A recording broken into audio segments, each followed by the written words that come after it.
History को हम लोग 16 पार्ट्स में डिवाइड करेंगे, जिसमें से पार्ट 1 होने वाला है द लेजेंड बिगिंस। एटलांटिस का जिक्र सबसे पहले 360 बीसी में हुआ, जब एक ग्रीक फिलोसफर प्लाटो ने अपने डायलॉग्स टिमाइयस एंड क्रिटियस के अंदर लिखा कि beyond the pillars of Hercules lies an island larger than Libya and Asia combined. उसने कहा कि beyond the pillars of Hercules lies, यानी कि इतना बड़ा हमारे एशिया एंड लीबिया से भी बड़ा एक जजीरा समंदर के अंदर कायम है पड़ा, जिस पर उसके गॉड्स हुकूमत करते हैं। पिलर्स ऑफ हरक्यूलिस का मतलब है पड़ा आज का हमारा स्टेट ऑफ गिब्राल्टर।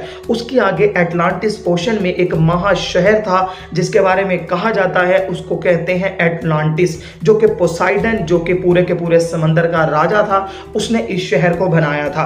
अब पोसाइडन कौन था और आखिर इस शहर को एटलांटिस क्यों कहा जाता है?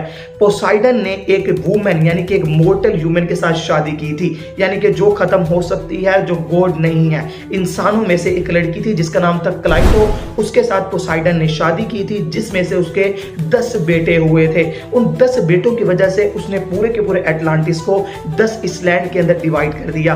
हर एक जजीरे पर एक बेटा उसका हुकूमत करता था। उसके अपने ट्रेडिशन थे, अपने कल्चर थे, लेकिन वो सारे के सारे 10 बेटे जवाबदेह होते थे पोसाइडन को। वो उसके रूल्स को नहीं तोड़ते थे और उसकी हर बात मानते थे। उन 10 बेटों में जो सबसे बड़ा बेटा और पहला बेटा था, उसका नाम था एटलास, जिसकी वजह से इस पूरे के पूरे इस लैंड को एटलांटिस कहा जाता है। और उसी के बड़े बेटे की वजह से ही एटलांटिस को प्लाटो ने लिखा और पूरी दुनिया में ये शहर एटलांटिस के नाम से मशहूर हुआ।